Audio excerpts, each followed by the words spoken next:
Was really good, was really good. Back at it again. We got part 3 of the beginner's guide / course into day trading. Last video, we went over a couple of concepts within the market with, I believe, Fibonacci, supply and demand. Also, some realization on reality and expectations, what you can expect within trading, within your overall trading journey. Now, in this video, we're going to be going over some more strategic points in terms of like POI zones. But most importantly, first things foremost, we're going to be going over one of the biggest concepts that people fail to truly understand, that is market structure. Because if you can truly understand market structure, man, it is going to change your life. I remember the day that I fully actually understood market structure, especially trading stocks.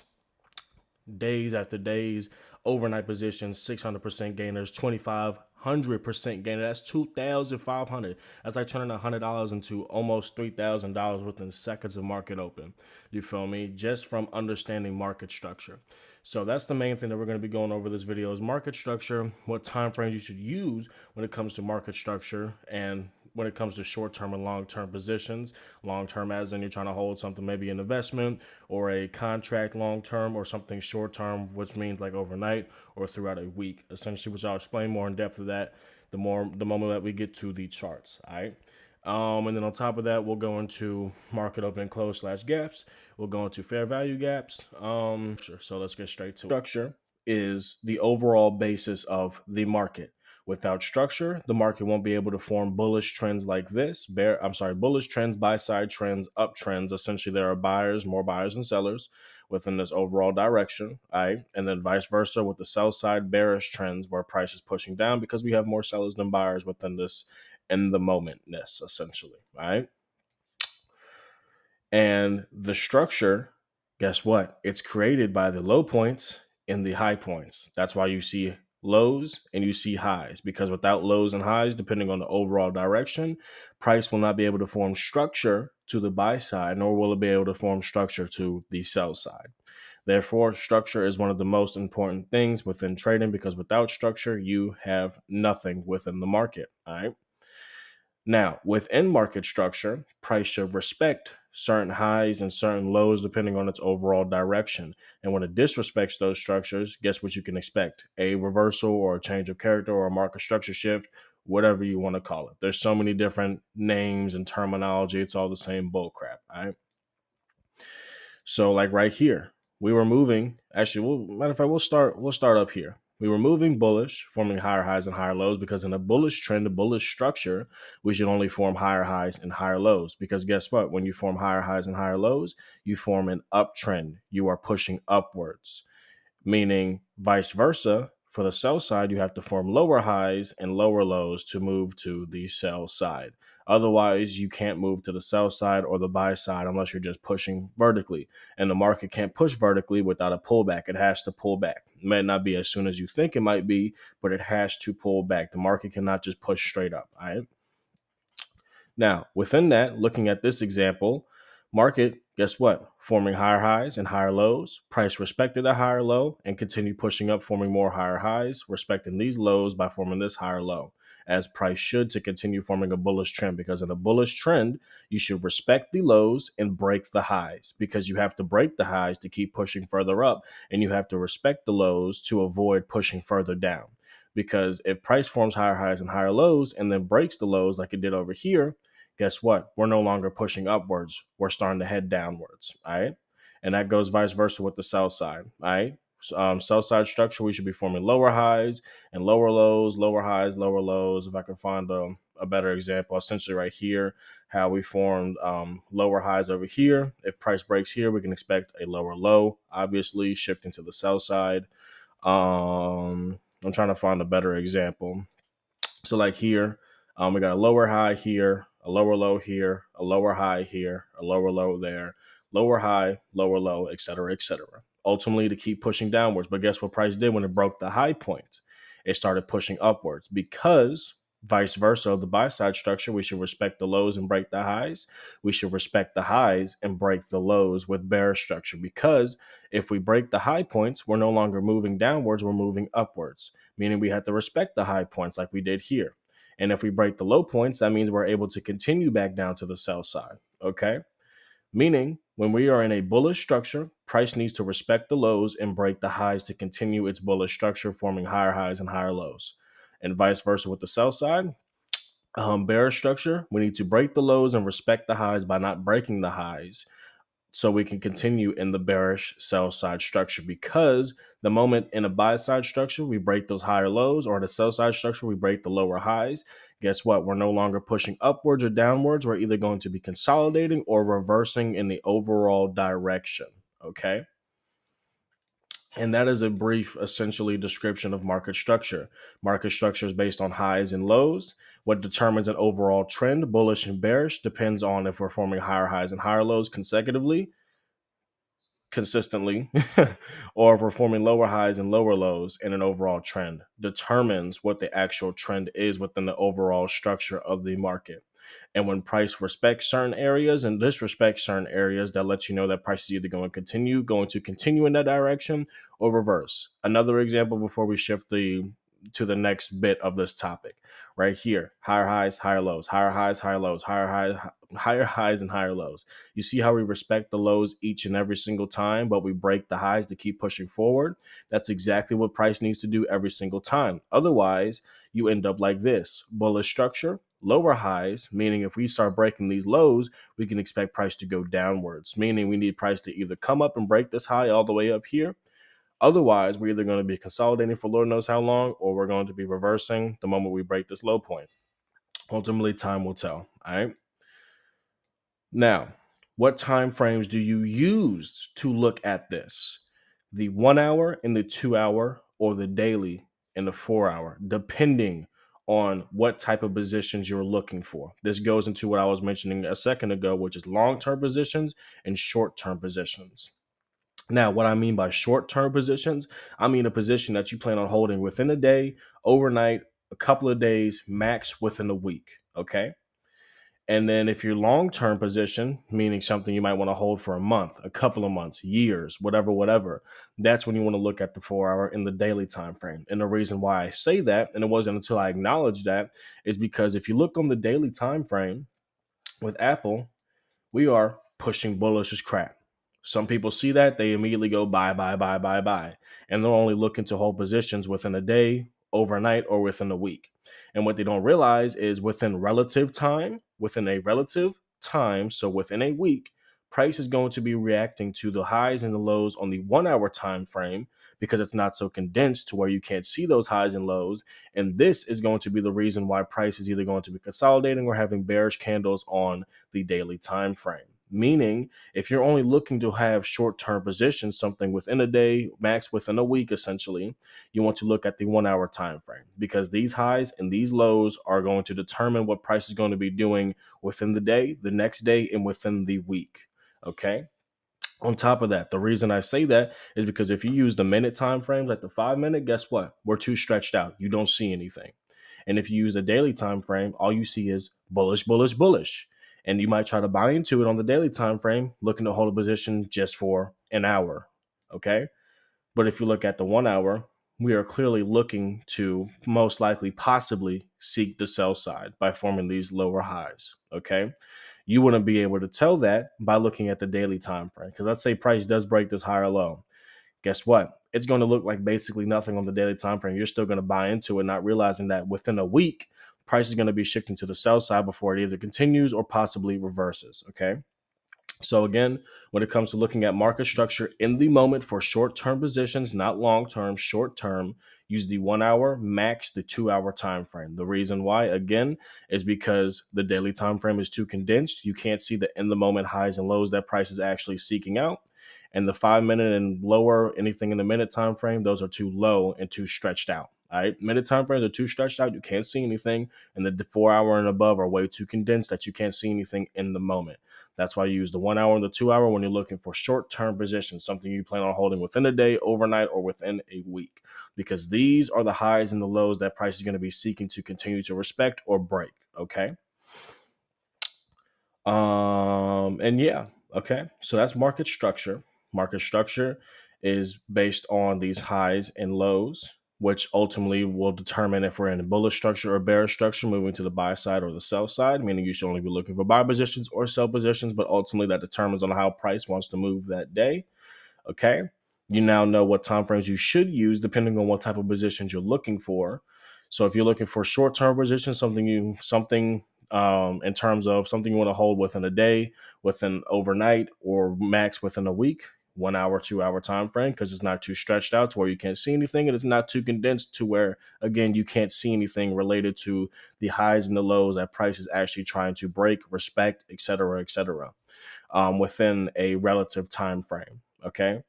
And then the 4 hour and the daily time frame, you're only going to be using those for like long-term positions. Okay. So, like when it comes to investments, the night before Donald Trump got elected president, and I think like a week or two after that, I put in investments into Bitcoin the night before at like $68,000. I got in at a low point because I was looking at the daily time frame because I was looking for long-term positions. Imagine if I was looking at the 1 hour. That is way too stretched out for me in terms of long term. I'm going to go to the daily time frame because it's condensed enough to see a long-term potential. I did that, boom, 7%. Okay. And then a couple of weeks after, I did the exact same thing in Litecoin. Instead of looking at the 1 hour time frame, I looked at the daily time frame for long-term positions, and that's when I got into it. Now, when it comes to those long-term positions using market structure, you can use the 1 hour time frame to see how price is moving on a lower time frame in the moment. That could be relative within a couple of days, weeks, et cetera, et cetera. And you can use that as a confluence on when you should get in on the daily time frame to get in long-term overview. Okay. And yeah, so again, right here, Apple, we're pushing bullish. But guess what? I want to look at the 1 hour time frame and see what we're doing structure wise in the moment. Oh, it looks like we're about to shift to the sell side. Okay, well, then I'm going to wait for a buy side confirmation based on structure before I actually enter into long term positions for maybe a year or two in Apple on the daily time frame. Okay. Okay. So that's structure. Those are the time frames you use for structure, depending on if you're using it for short-term or long-term positions. What is structure, and within that, et cetera, et cetera. Okay. Now, finishing that off, market structure. Again, I've said it many times, is one of the most important things for traders to understand. Because if you can understand, when it related to long-term or short-term positions, market structure, you can quote unquote predict where the market's going to move. I can't tell you the amount of times I've had trades just go boom, bang, bang, bang, bang, because I understand market structure. Granted, yes, the market can do whatever it wants to do, but market should respect structure, meaning there's a good chance that price should continue forming a higher low or next form a higher high than it is for price to break that. But it doesn't mean price can't break that. Okay. So understanding market structure gives you a better relative idea of why price is moving this way and why price should be moving in this direction. And when it's not, that's when you just got to look at it to be more aware and then make the right decision, essentially. Okay. Okay. So moving from market structure, um, what I want to go. All right. So moving from market structure, next thing that we're going to be going over is some strategic points, and within those strategic points, I'll try and form a way of introducing trading using multiple time frames, essentially. Okay. So when it comes to POI zones, you got the supply and demand, which just like any other strategy works sometimes, so doesn't work other times. You feel what I'm saying? The main ones that you're going to be using if you're trading stocks. This one thing I'm about to show you is only relative to stocks. So if you're not trading stocks, just skip past this into the next POI zone, which is going to be fair value gaps. Or imbalances, whatever you want to call it. But market open / close gaps, or market open gaps, whatever you want to call it. These are big old gaps created within the stock market based on the market close and the market open of the previous day. They can be super big, but they also can be very small, which leave a really big opening, just a really big opening, which if I can find an example, I'll get to that in a second. And essentially, these areas are very, very volatile because you can expect price to tap into it, either the top border, bottom border, or within the gap. I'd say at least 50 to 75% within the gap, and then completely just bust straight out of it, whether that's to the buy side or the sell side, and just continue, essentially. Okay. So if I can get a good example. Let's go to CVS actually. We can get there quickly. Here we go. Beautiful. This would be a market open slash close gap, a better understanding in terms of what I mean by gap. Because sometimes it'll overlap, sometimes they'll be like right next to each other, and other times they'll leave like a legit gap within the market. All right. Now, these you can kind of look at it like a fair value gap. Just don't expect it to react off of it immediately every single time like a fair value gap to an extent. And what I mean by you could treat it like a fair value gap is because it's a big old gap that price has to come back and fill in to whatever extent that may be before it can start continuing to push in that one direction or break through it and go through the other direction. Same with fair value gaps. Price taps into it, it seeks to tap into it to fill it in. Price either breaks it, reverses, or respects it and continues in the said direction. Okay. And how you mark these market open slash close gaps are based on the market close and the market open of the previous and current day. Now, if you're new to trading, you might not know what's the actual close and open of certain candles, bullish and bearish candles. But essentially, we'll zoom into these candles over here really quick.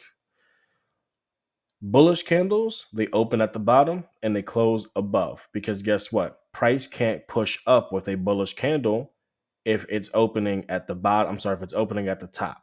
Okay. In order for price to keep pushing upwards with a bullish trend with bullish candles, it has to open at the bottom and close above to open at the bottom, which is above, and then close above and et cetera, et cetera. Okay. So bullish candles, they open at the bottom and they close at the top. So then it can open another one above and then close further up. Okay. Unless you have a bearish candle, which these open at the top and they close at the bottom. Simple as that. Bullish candles open below, they close above, and then vice versa with the bearish candle. Okay. Because if we closed here and price was here, then pushed down here, that means we had to have opened here and closed down here. So then we could open further down and close further down. Okay. So again, bullish candles, they open below, they close above, and then vice versa with the bearish candles, we open above and we close below.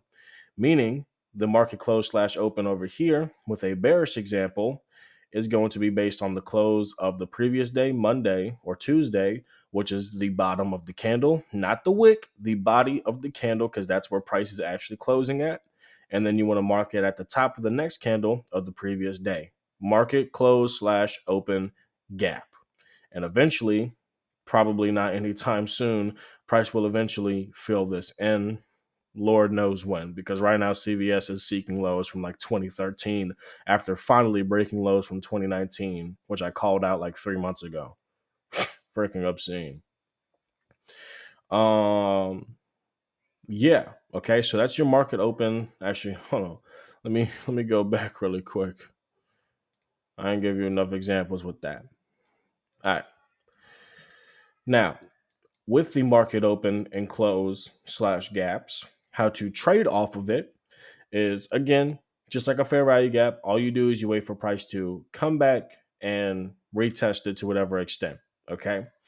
But if you look at some of these market open slash close gaps, you can see that majority of the time price likes to dip into it a little bit more. It likes to seek the bottom part, the bottom or top border, or the bottom border, whichever. And ultimately, when it comes to trading off of gaps, you just need to be able to react prominently. Okay. Because there are three ways that price will react. And the reason behind it is due to the fact that there are a bunch of orders at the top and the bottom of these borders of the gaps. Okay. Orders that people are trying to get out of and orders people are trying to get into, which is why it reacts so volatile when it taps into certain areas or even within the gap to a certain extent. Okay. Now, if price were to come back here, push all the way down and then come back, there are ways I could see price either respect this and then continue pushing further down is either, let me fix that really quick, is either price taps directly on this border right here, rejects and push down. It taps within the gap. I would say again, about like midway to like 75%, which you could easily just pop a Fibonacci and just boom, Boom. Those are the areas where you can expect price to most likely retrace to. So around here, you feel me? Okay. Or I can expect price to tap on this border before pushing all the way back out. Okay. Now, price sometimes will tap directly on it, reject immediately, push. Sometimes price will tap directly, like it'll kind of like stick the borders. So it'll hit it, go a little bit past the border before rejecting off of that and going. And then again, like I said, other times price will just tap it and go. So kind of like over here, price like dipped into it. I know this isn't, or like right here, price dipped into it a little bit before pushing out. That's what you can see sometimes. Or you can see it like this, how price like barely breaks through the border and then just starts pushing up again. As an example, there aren't that many great examples because CVS kind of just has been dumping and dumping and dumping for a crap ton. Or like here, price is just rejecting off of that and then pushing even more to the south side, you know. And yeah, and then when price breaks these gaps, you know what you can expect. Just like any other POI zone that gets broken, retest, push up. Simple as that. Okay. So again, when it comes to trading these gaps, you need to react prominently because just because price rejects very strongly immediately off the border or after sticking a little bit in the border does not mean it's not going to dip further into here. Okay. Because price likes to seek both borders of the gap. A lot of the trades that I signal whenever I see price moving vigorously in a certain direction, it's because usually majority of the gaps already been filled in, but the only part that hasn't been tapped into is one of these borders. Okay. Meaning price is going to be seeking these. Meaning if price is moving vigorously in a certain direction, especially if it's trying to form structure by forming a higher high, higher low, or vice versa, and there's a gap right there, chances are price is going to go to the gap, especially because majority of the times price likes to do this. And you know what this is? The market open high of a current day. Meaning price won't only just be seeking the gap, but also be seeking to take that liquidity point because that's one of the current biggest liquidity points within a relative area. Okay. So when it comes to trading gaps, you can see price tap directly on the border, stick it, and then go. You can see price tap within the gap and then go. And then you can see price tap on the other border of the gap and then go. Or price can completely break through it, retest, and then push on the opposite direction, or it can kind of just consolidate within it. Again, when it comes to trading gaps, you need to be able to visually react prominently. I've had so many people be like, I don't understand how you trade off of gaps, man. It's so confusing because sometimes it reacts immediately, sometimes it just consolidates within it, whatever, whatever. And it's because people don't understand how to react to it prominently. If you know how to react to it by visually seeing how price is moving when it's moving within the gap and outside the gap, that's when you know when you can get in. Meaning, if price just taps in here, maybe it rejects a little bit, I'm not buying into it, especially if it dips further into the gap. Okay. I'm going to wait for price to start moving vigorously in a certain direction, primarily the direction that price has already been going into. And once it breaks out of that and continues that, that's when I'm going to look to get into it. I'm going to look for price to show me tons of pressure and momentum within a certain direction after tapping into the gap and use that as my confluences because I know that the moment price taps into the gap to whatever extent that may be, it's going to go. Okay. At that point, I just need to react prominently. Okay. And that's just trading, period. If you don't react accordingly, you either miss every single opportunity or you take opportunities that you shouldn't have taken. Okay. And yeah, so let's say you don't like to trade off of gaps. Okay. And I'll even put up some examples within this video of trades that I've taken off of gaps. So you can kind of get like a understanding of what I mean, where price taps into these areas and then immediately rejects. And if you just look at the pressure within the candles, then you can get into it. Um, but if you don't want to trade off the gaps or if trading off the gaps doesn't really work that great for you, you can use that as a confluence in terms of why price is pushing so vigorously in this direction. So let's say price is dipping down here and it starts moving with tons of buy side pressure and there's no POI zones, no fair value gaps, no liquidity. You know what you know what I'm going to assume? Price is clearly seeking to fill the gap. And then in this case, take out liquidity right there. And then guess what? 9 times out of 10, it's going to do it. Okay, because price has to fill it in. It has to. It's just like an imbalance. Price has to fill it in to fill in that like equilibrium, whatever bull crap. Okay. Now, moving into the last strategic concept because this platform only lets me record for like 30 minutes, is going to be fair value gaps. Fair value gaps are an area where price consecutively makes three candles, and within those three candle structure, within the structure of those three candles, price forms a big old gap. Okay, which is called an imbalance. And just like the market open and close gap, you can expect price to seek that out, to rebalance it, to fill it in before it starts rejecting and going in the opposite direction, or price will break it and completely reverse and going in the opposite direction. Okay. Again, they are basically the same thing. They're just marked out completely differently. Okay. So as we can see here, we had one candle, two candle, and three candles. And within this three candle structure, we had this big old gap.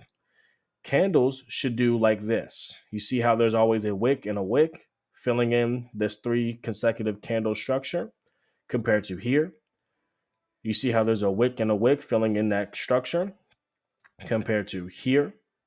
Price should not be forming these gaps within structure. There's a reason why price continues to come back to these, and it's because it's called, again, an imbalance. Granted, price didn't get back to that one, but you know what it did get back to? It got back to this imbalance. And guess what? Price respected it, even though it's slightly broken. No, price still respected it. Okay? Boom. There's your gap. Like here. Okay? Boom. That's your fair value gap. Now, sometimes there'll be like consecutive fair value gaps, and you can just make one big fair value gap like that. Other times, you can just mark it out singular like that. And guess what price did every single time price made one of those gaps? It did exactly like I mentioned within the market open and close gaps, the fair value gaps here. Price tapped into it.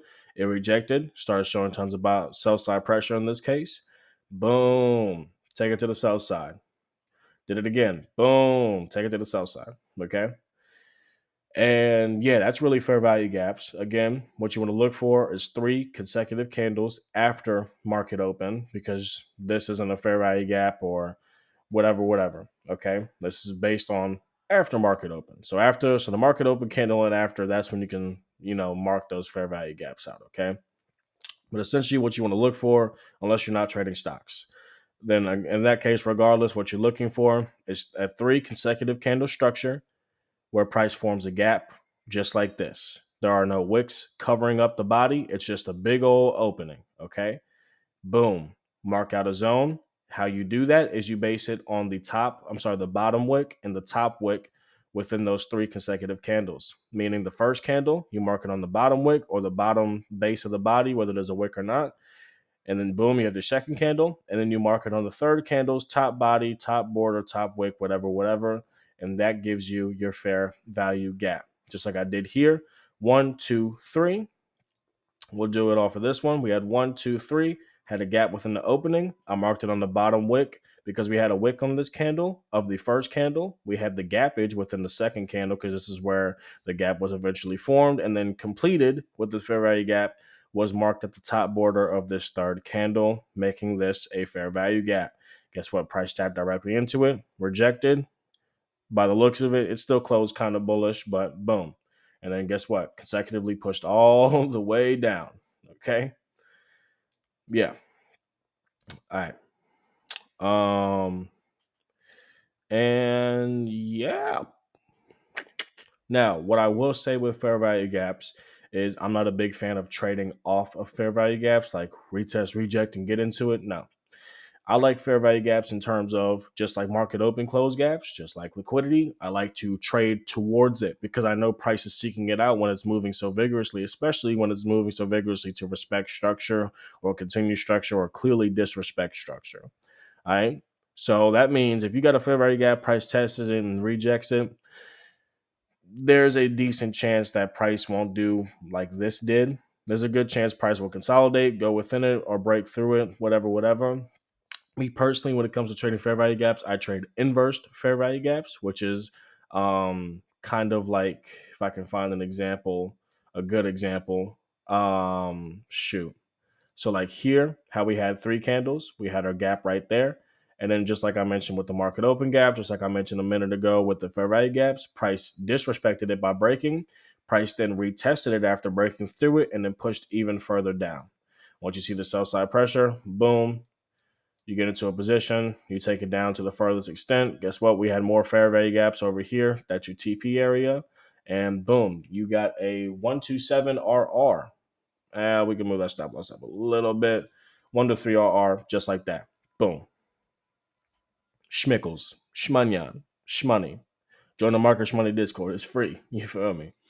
Um, and yeah, you feel what I'm saying? So I trade off of that. But when it comes to trading off of actual fair value gaps, I'm not the biggest fan of that because I've had way too many times where price rejects it immediately, super strongly, and then straight balls for the rest of the freaking candle, for the rest of the fair value gap. Just absolute buns. Just no. You feel what I'm saying? Then you see how price retested it again here, and it continues further down. All right. But yeah, so that's market structure. Time frames are used within market structure, market open and close gaps. If my explanations were too brief, I have multiple videos of market open and close gaps you can go seek with and look at within my channel. And if fair value gaps, it's not that crazy of a freaking concept. It's literally just 3 consecutive candles. You mark out the gap. Price either retests it and then rejects and pushes up in that said direction, or price inverses it, which then you just wait for a retest of the opposite direction and then a reject and a continuation in the opposite direction. Okay. And yeah, but if you need to run it back, slow it down, DM me. I'm always active other than Sundays because that's a day for God. DM me. I got you. My mentorship's completely free. Just let me know your availability and I'll set something up. And yeah, God bless y'all. And I will see y'all next time.